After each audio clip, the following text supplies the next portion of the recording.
A casual hoodie, a luxury showroom, and one jaw-dropping reveal. What happens when a car dealership manager misjudges the man who secretly owns it all? Darrell pulled into the parking lot of Prestige Motors, the flagship dealership he had recently acquired in sunny Scottsdale, Arizona.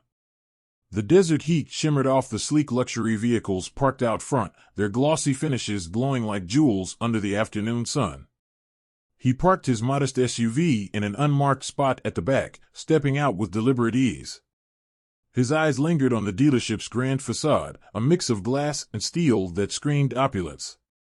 Dressed in a simple gray hoodie, slightly worn jeans, and scuffed sneakers, Darrell looked every bit the ordinary guy. That was the point. He wasn't here to draw attention, quite the opposite. He wanted to see the dealership as it truly was, to experience its operations without the filter of knowing the boss was watching. As he walked towards the entrance, he caught sight of a small group of employees gathered near the front desk.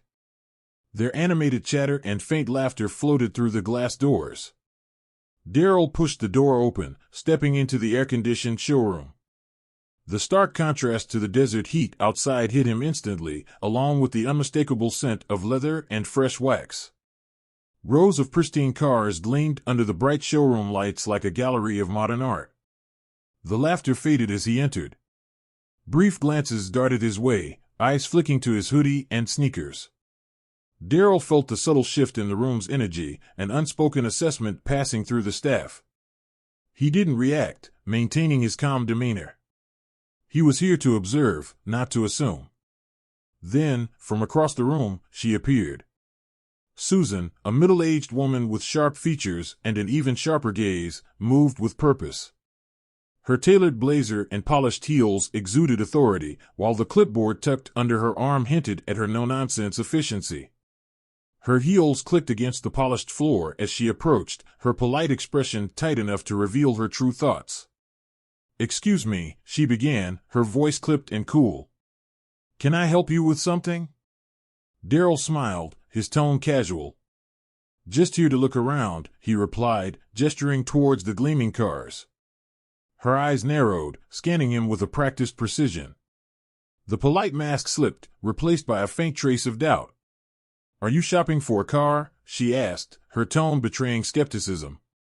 "Something like that," Darrell replied, still smiling. Susan's lips pursed as she folded her arms. "Well, we cater to a very specific clientele here. Most of our inventory requires pre-qualification. Perhaps I could recommend." Before she could finish, another employee called out from across the room. "Hey Susan, the delivery guy's here." She hesitated, her gaze flickering briefly to the interruption before snapping back to Darrell, as though afraid he might wander too far. Darrell raised an eyebrow but kept his tone light. "You're assuming I'm not qualified?" Her eyes flashed, caught off guard for a moment before her professional facade snapped back into place. "I'm just trying to save you some time," she said with a strained smile. "These vehicles start at 6 figures. Maybe I can direct you to—" Darrell didn't let her finish. Instead, he stepped closer to a sleek silver coupe, his fingers brushing the glossy door handle. "Nice car," he remarked simply, his tone almost admiring. Susan's brows furrowed, her smile becoming even more forced. "It is. Perhaps when you're ready to make a serious inquiry, we can set up an appointment. For now, I'll have to ask you not to touch the vehicles." Darrell paused, letting her words sink in before stepping back with a small nod. "All right," he said, his voice steady. "Let's hear it. What would you recommend for someone like me?" Susan blinked, momentarily thrown by the directness of his question. But before she could regain her footing, Darrell added with a faint smirk, "If you think you know what I need, I'm all ears." Her polite facade cracked just enough to reveal her growing impatience. "Maybe something a little more budget-friendly. I can give you directions to a dealership that specializes in pre-owned vehicles." Darrell's faint smile didn't reach his eyes this time. He'd seen enough. "That's quite the assumption," he said softly, his tone carrying a quiet authority. The words hung in the air like a challenge. For a brief moment, Susan faltered, but she quickly straightened her shoulders. I'll be back with a list of options, she said, her voice brisk as she turned and walked away. Darryl watched her retreating figure, his expression unreadable. Turning back to the silver coupe, he stared at his reflection in its flawless finish. This was going to be an interesting day. Darryl stood in the center of the showroom, hands tucked casually into his pockets, his gaze drifting over the polished lineup of luxury cars. Around him, the staff had resumed their conversations, though he caught the occasional glance in his direction. It wasn't overt, but it was enough. He recognized the silent judgment in their eyes, the coded looks that spoke louder than words.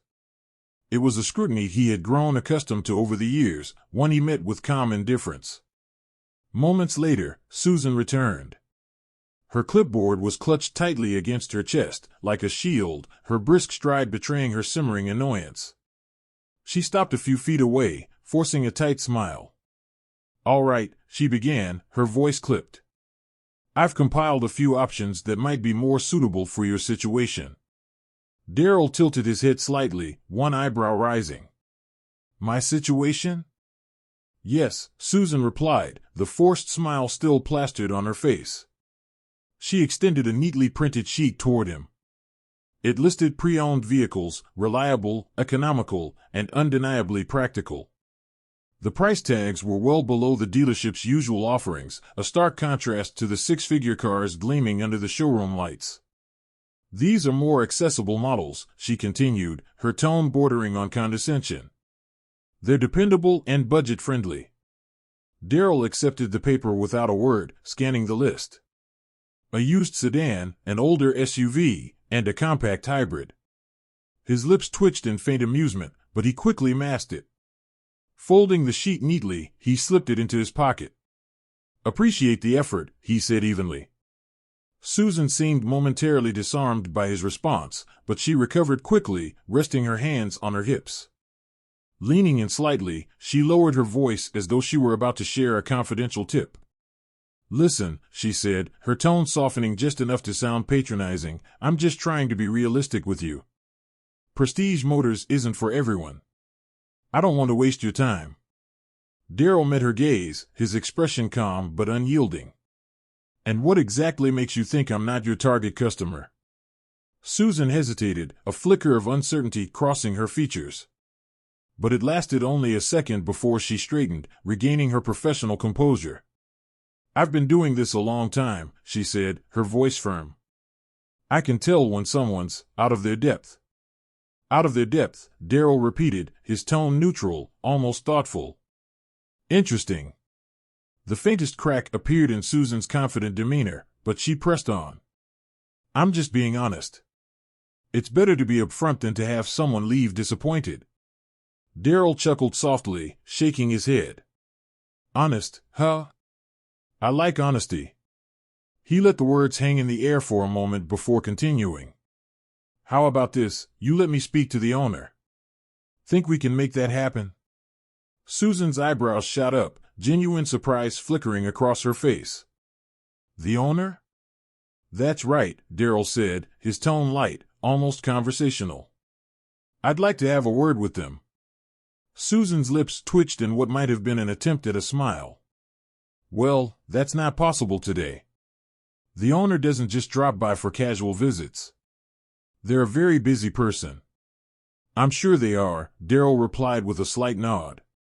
"But maybe you could give them a call? Let them know I'm here. I think they'd want to meet me." Susan's smile tightened, her patience clearly wearing thin. "Look, sir, I'm trying to be as polite as possible, but this is getting ridiculous. I have other customers to attend to. If you're serious about buying a car, we can schedule a meeting with one of our sales consultants. Otherwise..." "Otherwise, what?" Darryl asked, his voice calm but with an unmistakable edge. Susan's eyes narrowed, her frustration bubbling to the surface. "Otherwise, I'm going to have to ask you to leave." The words hung in the air, heavy with implication. Darryl stood his ground, his gaze locked on hers. The entire showroom seemed to hold its breath. Then, slowly, he reached into his pocket and pulled out his phone. "All right," he said, scrolling through his contacts. I'll make the call myself.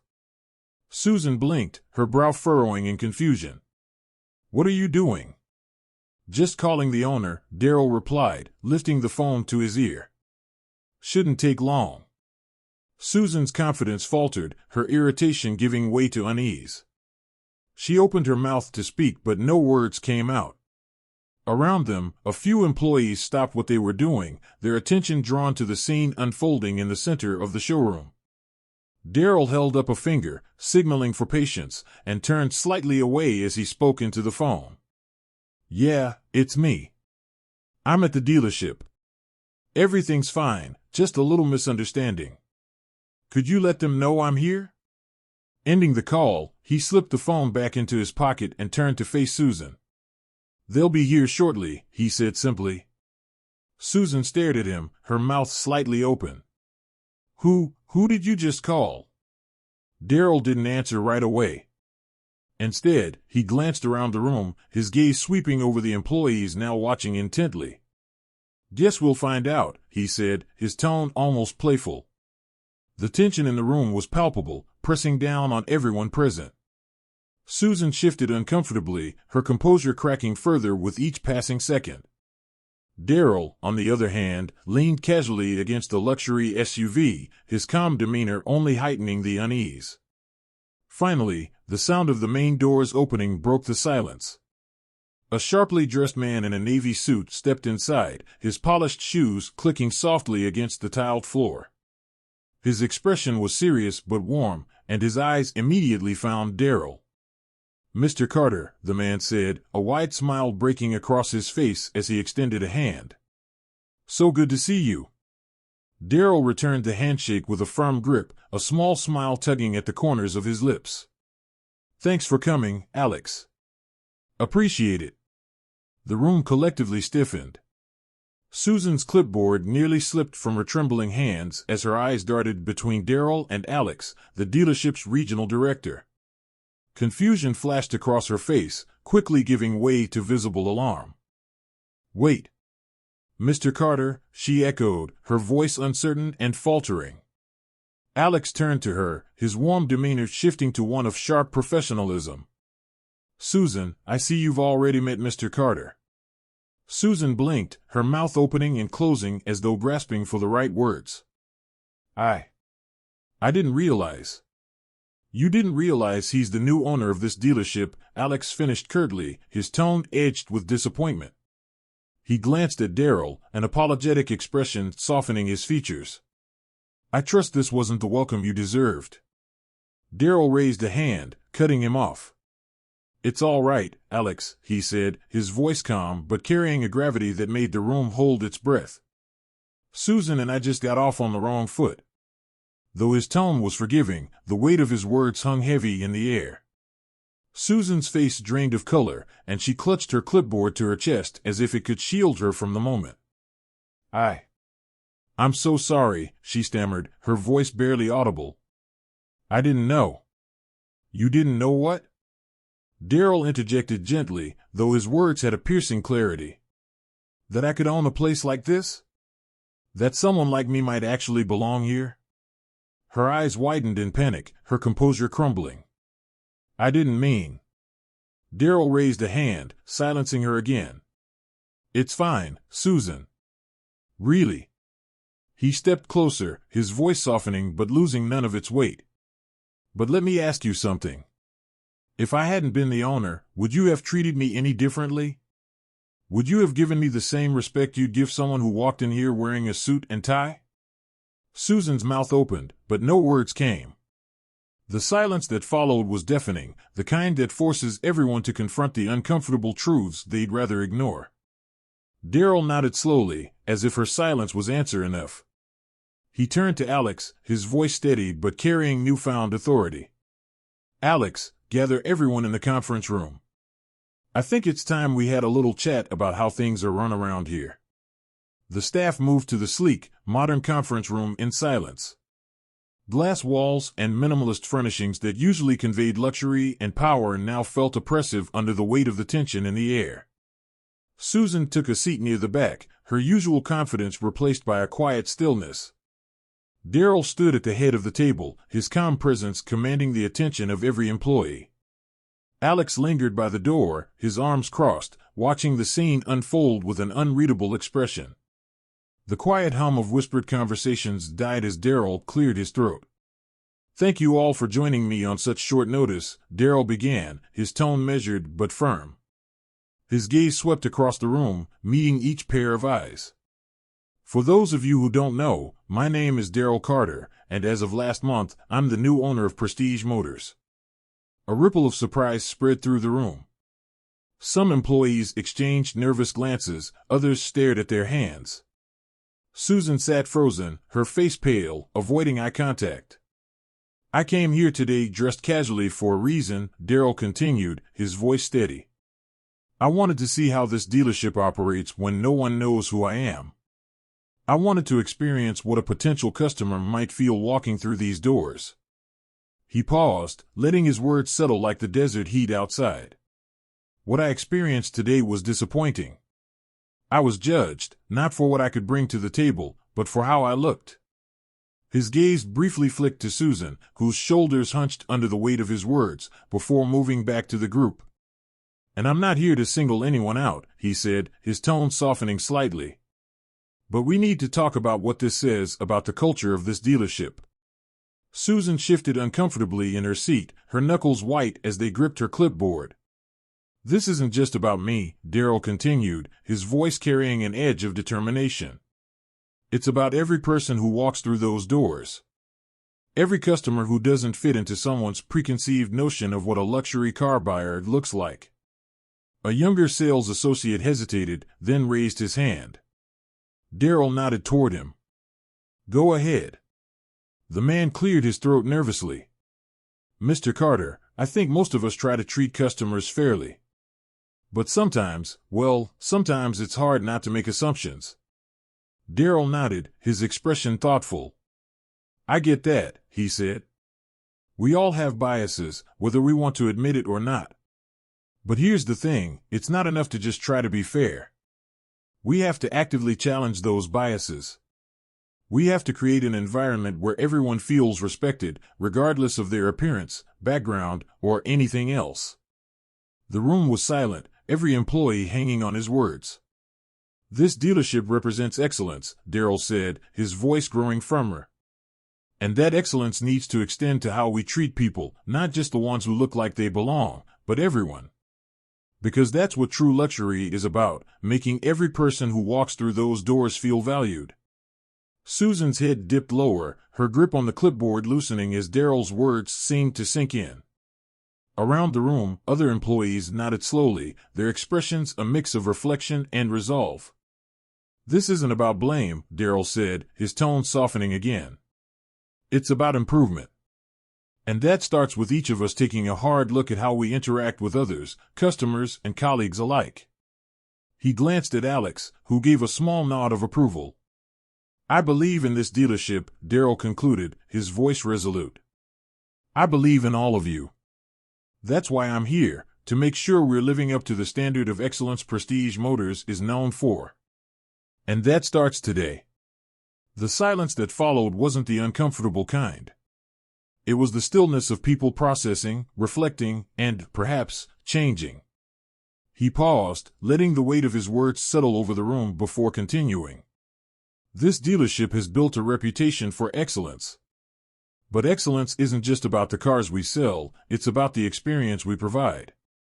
And from this moment forward, that experience will be built on respect, inclusivity, and fairness."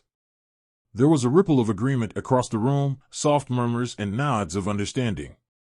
Still, a few faces remained wary, their guarded expressions betraying uncertainty. Darrell's gaze rested on Susan, who sat frozen at the back of the room, her hands tightly clasped in her lap. "Susan," he said gently but firmly, "I want to give you the opportunity to speak. Is there anything you'd like to say?" All eyes turned to her. The room seemed to hold its collective breath as she hesitated, her face flushed with embarrassment. Finally, in a voice barely above a whisper, she spoke. I made a mistake," she admitted, her voice trembling. "I misjudged you, and for that, I'm truly sorry." Darrell nodded slowly, his expression unreadable but calm. "Thank you for saying that," he replied, his tone measured. "I hope this experience serves as a reminder for all of us. Change begins with accountability." He turned his attention back to the rest of the group. "Moving forward, we'll be implementing new training programs to ensure this dealership reflects the values I stand for. Every customer who walks through our doors deserves to be treated with dignity. No exceptions. If anyone here has an issue with that, now is the time to speak up." The room fell silent, the faint hum of the air conditioning the only sound.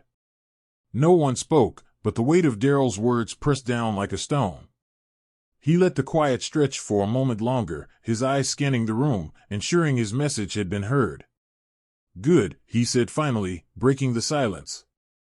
"I'm glad to see we're all on the same page. Change isn't always easy, but it's necessary. And this dealership is going to lead by example." Darrell stepped away from the table, resting his hands lightly on its edge as he leaned forward. His tone softened, though his authority remained unmistakable. "Let me make something clear. I didn't come here today to humiliate anyone. I came to understand the culture I've inherited and to figure out how we can make it better." His gaze found Susan again. Her head was bowed, but she raised her eyes to meet his, her expression raw and vulnerable. "Susan," he continued, "you're an experienced manager, and I have no doubt you've worked hard to get to where you are. But today was a wake-up call, for you and for all of us." She swallowed hard, her voice shaky but sincere as she responded. "I understand. I was wrong, and I'll do whatever it takes to make this right." Darrell nodded once. "I believe in second chances," he said simply. "But accountability comes first. I'll be meeting with you one-on-one to discuss next steps. For now, let's focus on moving forward." Straightening, he turned to the rest of the team. "We're not just selling cars here. We're building trust, creating relationships, and representing a standard of excellence. If you're on board with that, I'm here to support you every step of the way." This time, the murmurs of agreement were louder, more genuine. The tension in the room began to ease, replaced by a sense of renewed purpose. Even Alex, who had remained near the door observing silently, nodded in approval, a small smile breaking through his otherwise stoic demeanor. Darrell allowed himself a faint smile as well, a smile of determination rather than celebration. "All right, then," he said, his voice lighter now.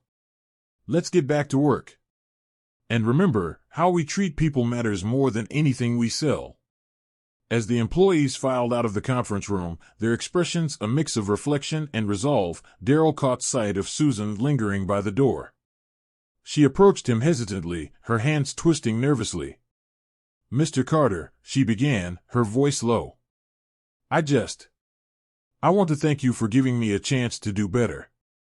I won't let you down." Darrell studied her for a moment, his expression steady but thoughtful.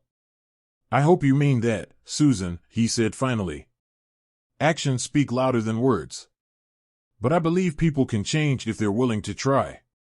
Her eyes met his, earnest and filled with determination. "I am," she said quietly. Darrell nodded. "Good. Let's move forward together." She gave a small, grateful smile before slipping out of the room, leaving Darrell alone with Alex.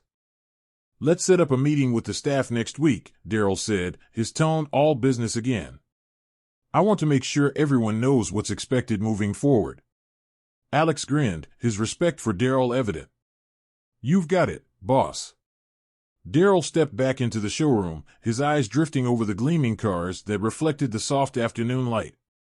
He thought about the work ahead, the challenges, the resistance, and the opportunities to create something meaningful. This wasn't just about running a dealership, he realized. It was about building a culture of integrity, fairness, and respect. A place where people were judged by their character, not their appearance. And as Darrell stood there, a quiet resolve settled over him. He was ready to lead the way. If you were in this story, who would you choose to be, and how would you change the story? Would you still make it like this? Or it will make a difference? Let me know your thoughts in my comments. Thank you for watching the story, and may God bless you and your children. Please like the video and share it to your loved ones. Thank you.